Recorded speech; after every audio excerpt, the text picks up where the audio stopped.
A big reveal. Big reveal. This is some dramatic ass music at the end. For a dramatic ass reveal. I mean, I guess. Do you think the audience in general is unaware? Do you think that it's kind of known? Is it known?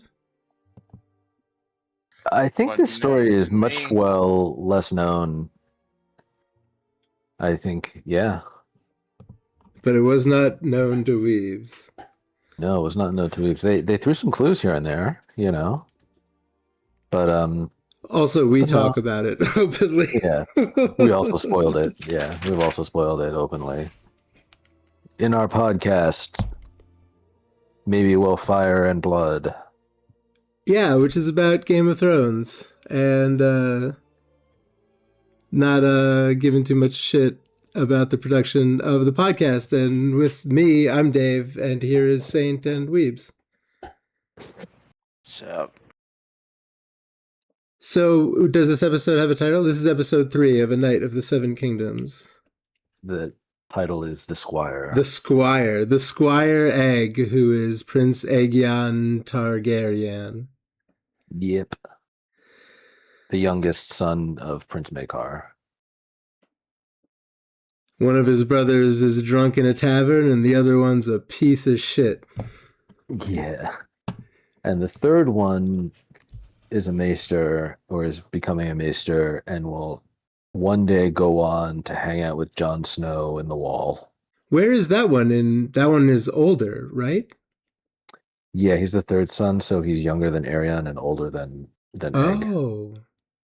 Yeah, and he's at the Citadel right now. He was mentioned. Yeah. He was mentioned briefly. During the episode. Yes. Yeah. During the episode when Raymond was talking about all of Maekar's sons. Yes. Raymond Fossaway. Yeah, the oldest one is Daron the Drunk. The second one is Aerion Brightflame, who is total psycho.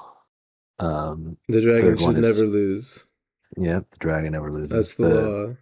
The third one is Aemon. We know him. He gets very old.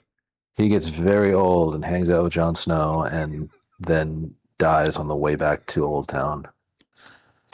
And then there's Aegon, the fourth one. Yeah, I thought Roland Fossaway was Raymond Fossaway? Raymond. I thought he was saying that that egg was weird and to be sent to the Citadel. But no, that's it makes sense that it was Aemon and Aegon. Yeah. Yeah, and I mean they kind of gave it away they gave it away like just a few minutes before they gave it away. He's like, "Oh, and the fourth son," and then Egg literally runs in right at that moment. Yes, right. Okay, yeah. Gotcha. I forget that this is Aemon's family. You know, Weebs, you know who Master Aemon is? Nope. He's the really super duper old blind guy in Game of Thrones that hangs out with Jon Snow. Yeah, in the first couple seasons. Yeah. He didn't have a huge role. But no, yeah, he's one of Jon Snow's bros, kind of. Yeah, in the Night's Watch. Yeah, that fortune teller was telling him the truth though. He's gonna be king. People are gonna be mad when he dies. And he's gonna die in a fire. He's gonna die in a fire, and a lot of people are gonna be happy about it because they didn't like him very much as a king. Is he the father of the Mad King? Yes. Okay. No. He's the grandfather, maybe? No, he is the father. He's the father of the Mad King. Cool. It's all coming together. These fucking incestuous aliens. Yeah. They're incestuous aliens. I like Raymond Fossaway. Yeah. He goes on a rant about the Targaryens. Getting drunk as shit and hating the Targaryens. He's like, I had a lot of apple cider today. I kind of like the Targaryens in general, usually. Yeah, I guess that's a complete thought. but yeah, for Maybe sure. But you can see the point of view of someone like, who does not like them, sure, who yeah. does not like them and who is like, damn, we were fine just being Seven Kingdoms before you guys got here. I think that thought was maybe me kind of wondering if I'm supposed to or not. And I think the point of George's writing is that you're really not supposed to think anyone is the hero. No, everyone is complicated. They're complicated people, and sometimes some of them do good things, and sometimes some of them do bad things. I have some idea that Dunk is only does good things because he is pure of honor and heart of gold having. Yeah, and because he's probably not really a knight, so he feels the need to super prove it to everybody Yeah. that he actually is. However, maybe he's going to be involved in a betting fall guy situation. Well, now he's Yeah. involved in a fighting the fucking prince. Now he's involved in a much more serious situation as of the Yeah, end of this episode. yeah. Um, yeah, well, I liked the jousting. They didn't really explain how it worked in this. They explained Yeah, how I it guess works you in the issue a book. challenge. Oh, well, Yeah, tell so me.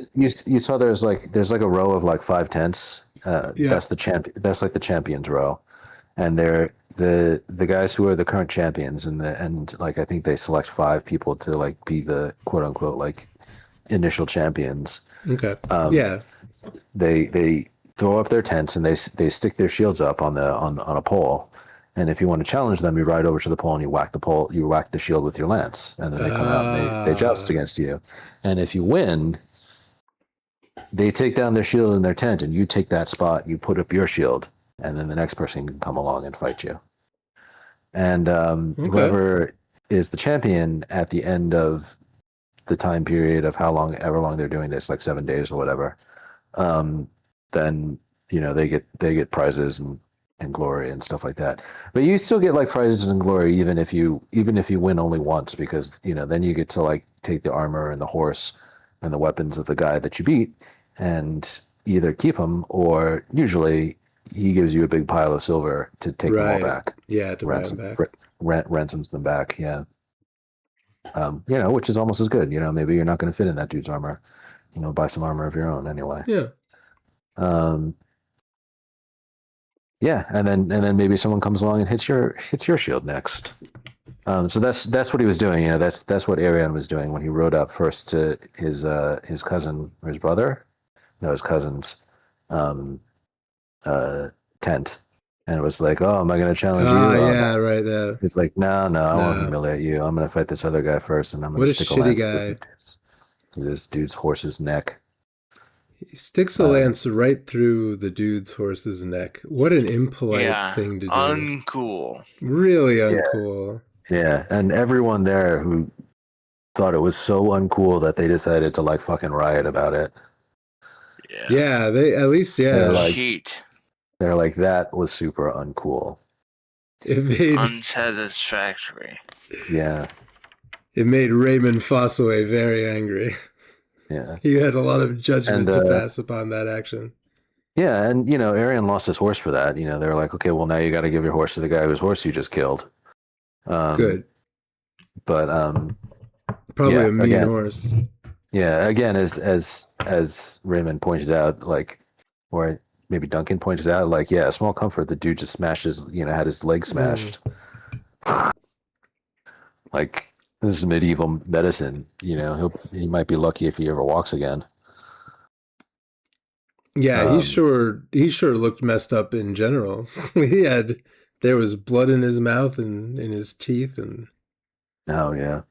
Yeah, that was very gory. There was some surprisingly upsetting. This episode has taken it up a notch. Some horrible things have begun. Some horrible Game of Thronesy type of things have happened. Yeah, some dude came along with an eye patch, and it was like, "Oh, I know you. You're the maddest knight in the Seven Kingdoms." And they flash back to a scene of him like jousting with his eyeball fucking coming out of his socket, flapping out. First 5 minutes of the episode or something. Yeah. Big old wooden stake in the face and eyeball flapping out as the donkey gallops.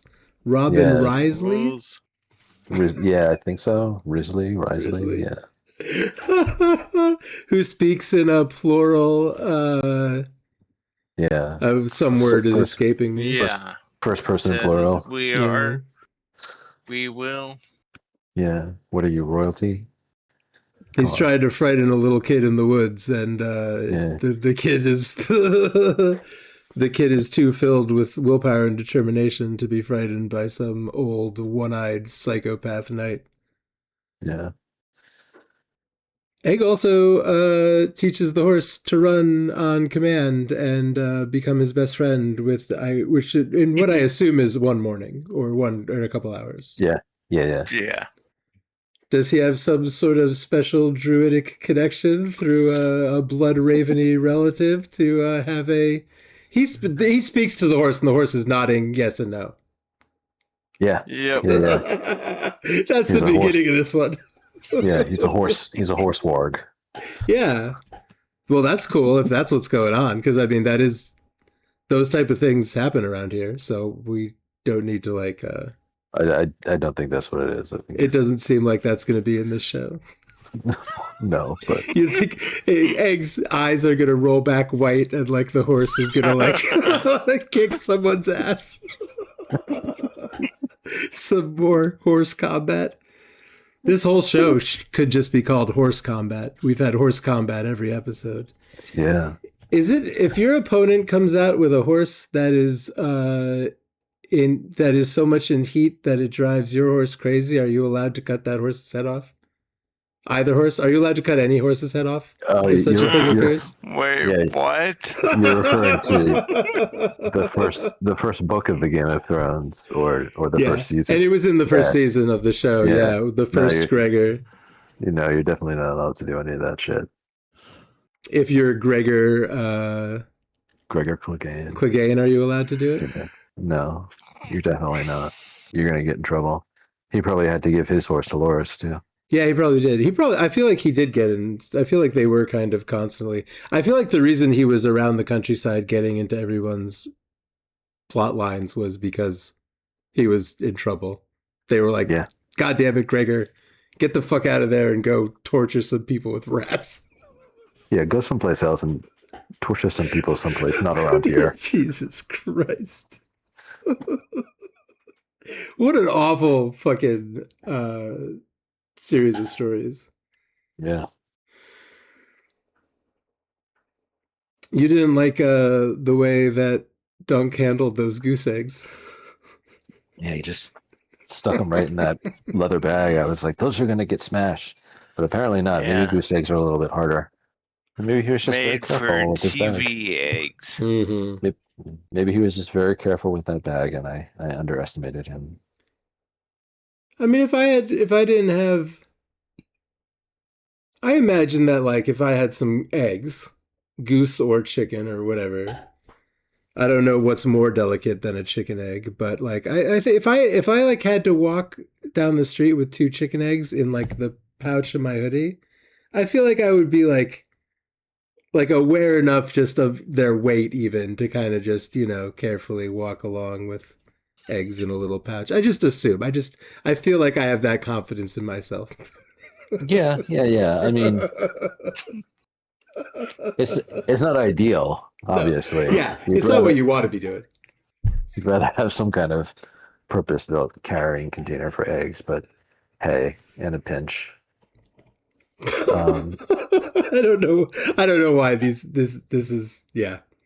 I was abused also by him carrying the eggs around, and those bacon, egg, and cheeses they were eating looked fucking awesome. Oh yeah, holy shit! Medieval bacon, egg, and cheese. Anytime there's medieval food on this show, like it looks pretty awesome. Dude, I know somebody, Locke's current wife, who made her whole career on writing cookbooks about medieval food. This food is awesome. Go ahead.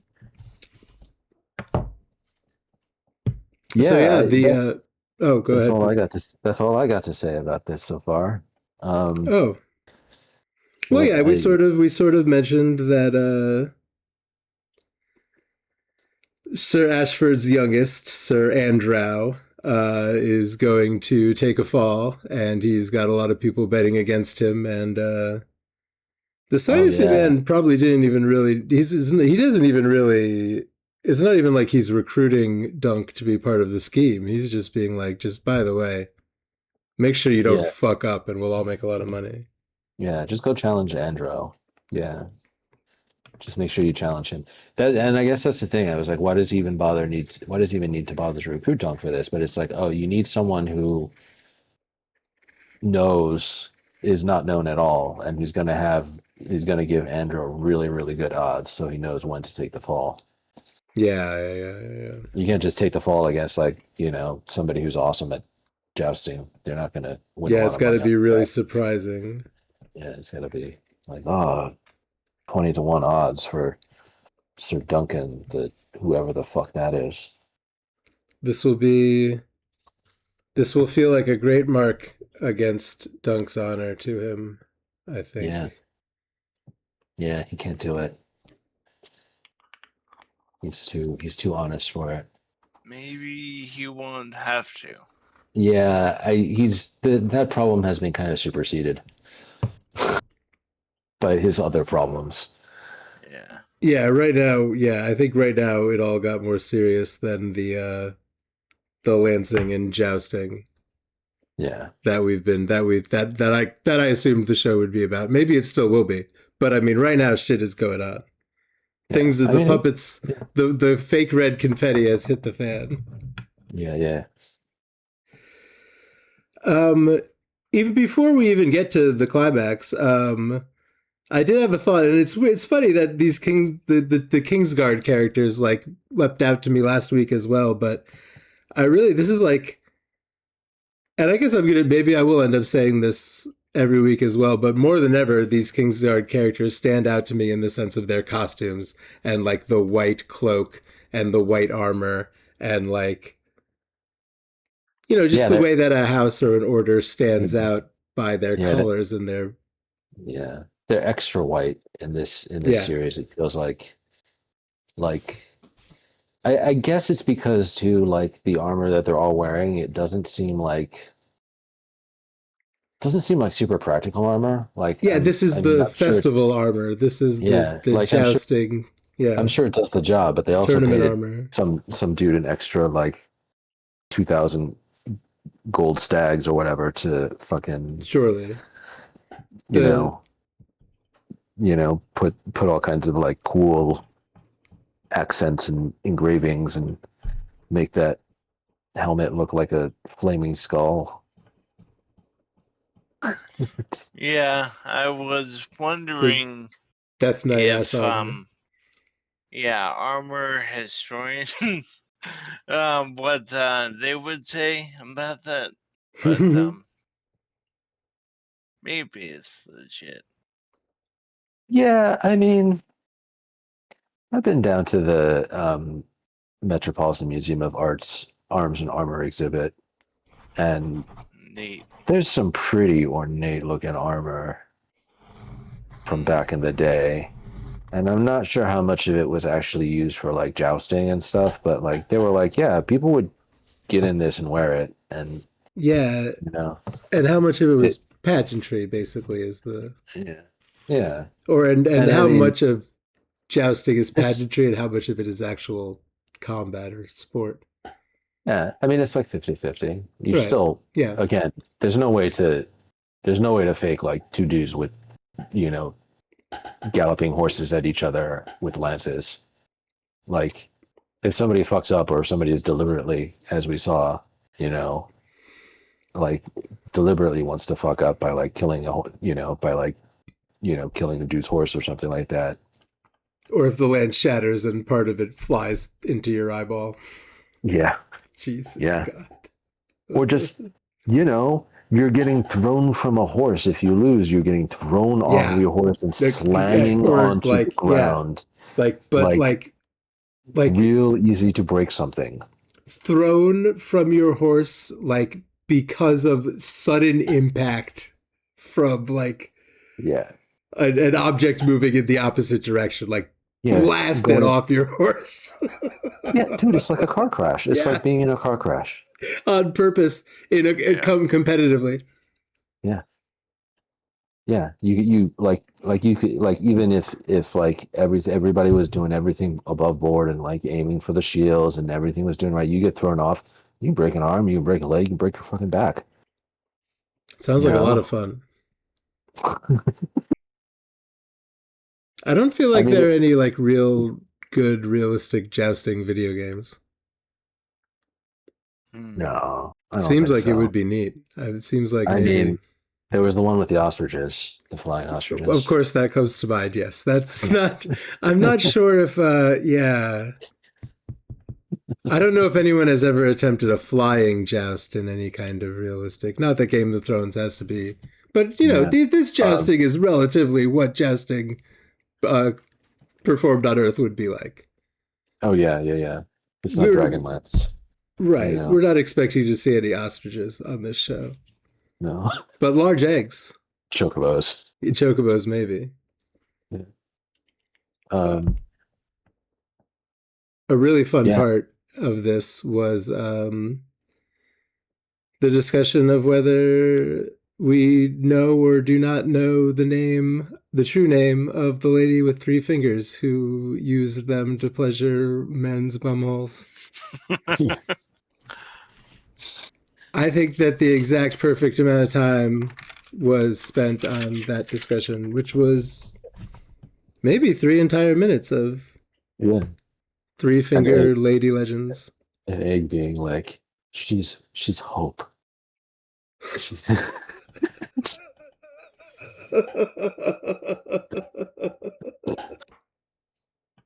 is a funny show. This is a really funny show. Yeah, that's cool. Yeah, Raymond Fossaway, as I mentioned a couple times, that scene was very funny. That's like, it brought to, I won't say, it brought specifically to mind a person that I know that, drunk or not, sometimes has a lot of opinions. And in fact, now that I'm saying this, I have probably been drunk and sounded a lot like Raymond Fossaway. Fucking Targaryens. His brother Stefan also has got opinions. Yeah, incestuous aliens. The best thing a Targaryen can do for this country is come on his wife's tits. Yeah. I'm pretty sure I've heard a friend of mine say that exact thing about.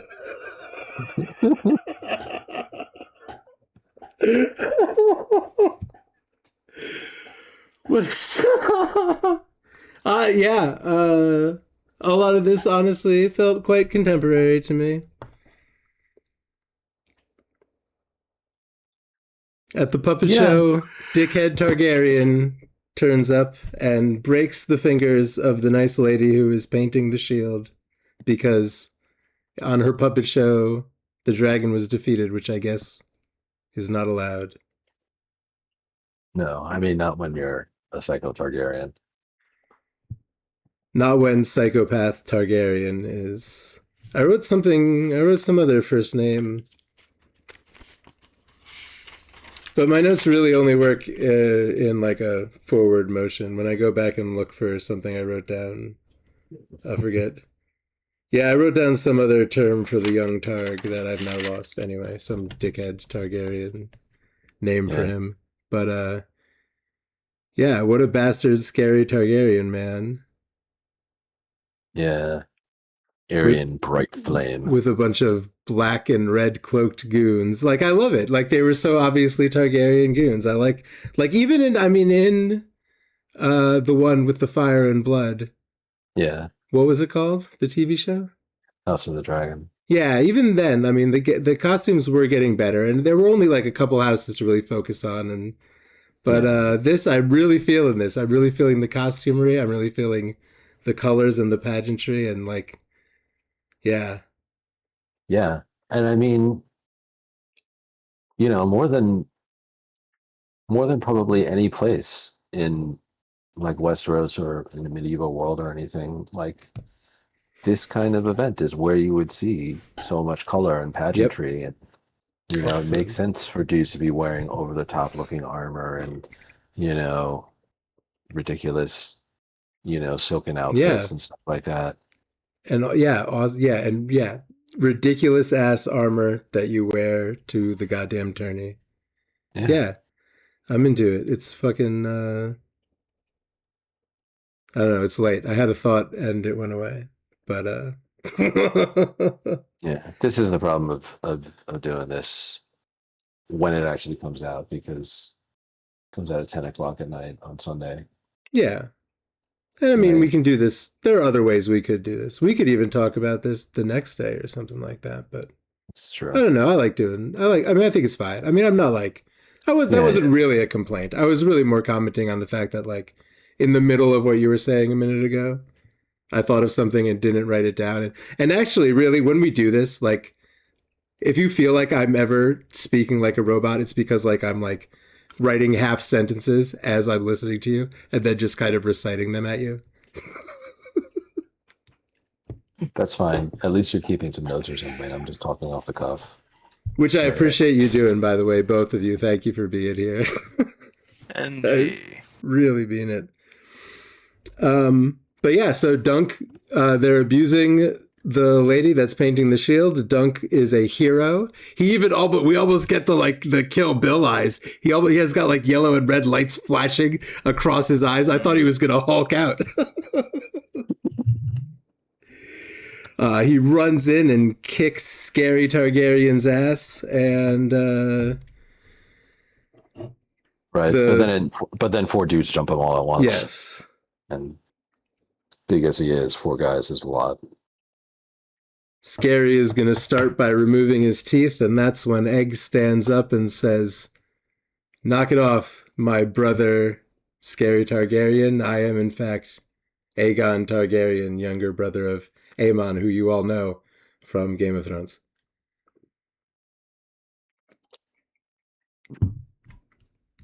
And then the music plays. It's a big reveal. And that's episode 3, which is entitled The Squire. The Squire King Aemon, who will, I guess, get burned to death before his son, the Mad King, takes over. Spoilers. Spoilers. Well, that old lady, the witch told us that. I know. Thanks for the spoilers, lady. They should start doing that to, like, fortune tellers. Yeah. They're like, "Can you tell me my fortune?" Thanks for the spoilers. Come on.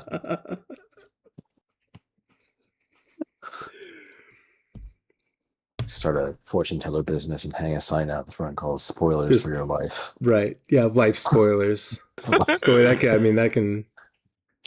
mean a bunch of different things, I imagine. Yeah. Future spoiler. Your future spoiled. Your future spoiled. That can also, still lots of meanings. Well, spoiled used to mean, well, it still does mean a lot of other things then. Yeah, it does. Anyway. Yeah. That was episode 3. Yeah. Starting to get serious. Was. Still funny though.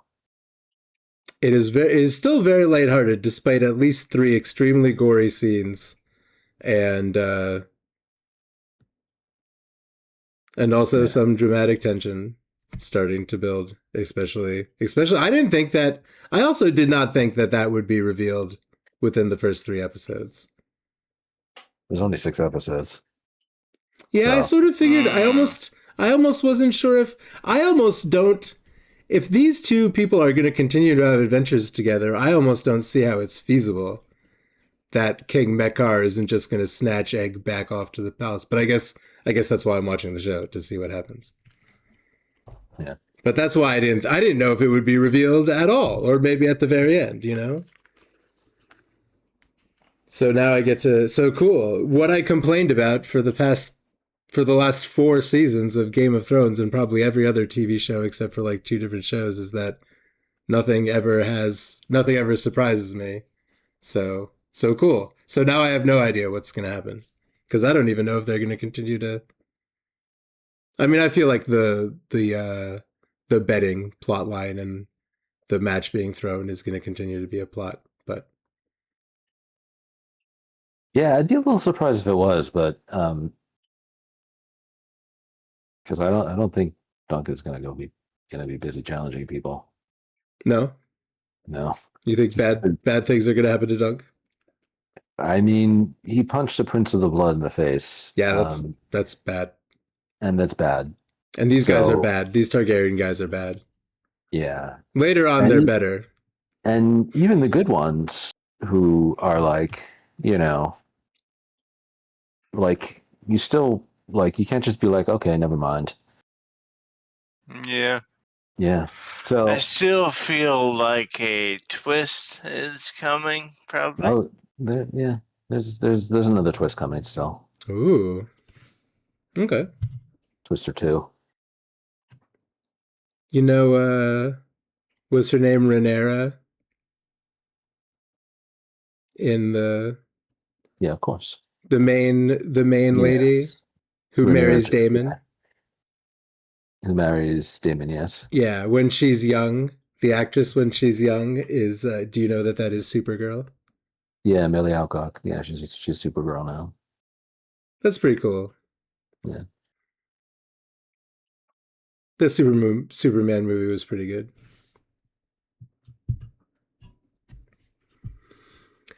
Yeah, well, unless you guys have any further thoughts, that's episode 3 of Night of the Seven Kingdoms. Cool. Yep. Episode 3. Halfway through the season. Halfway through a cute, short little season. Yeah. Yeah, I think I've heard that they're making seasons 2 and 3 back to back, and then maybe possibly making more seasons because George R. R. Martin gave them a bunch of story material. Oh, cool. Okay. I would be if this is the one that's just ongoing and doesn't need to ramp up into the final war to end the world, and this is just a story. Yeah. Great. Fine. Yeah. Yeah. It's 200 years before the end of the world. No one was thinking about it. Maybe we'll meet a nice zombie. Who cares? Yeah. I would love, God, the pressure of we have to end the world at the end of this story of Game of Thrones, even as a viewer, even as a reader, which I'll never read the end of, I guess. Did you hear him say something like, it's not going to come out if I die? I don't know. I heard some news that he said something like that like, yeah, that he has no plans to have someone else finish it. He's not going to let Bryan Sanderson finish it. He's not going to let Brandon Sanderson do it. Yeah, literally over my dead body. Right. We'll see. I don't know if that was probably a tweet that I read. I don't know if that's accurate. I have no idea, but I read something like that this week. Anyway, yeah, thanks, guys. George R. R. Martin is good cool. Times. Yeah.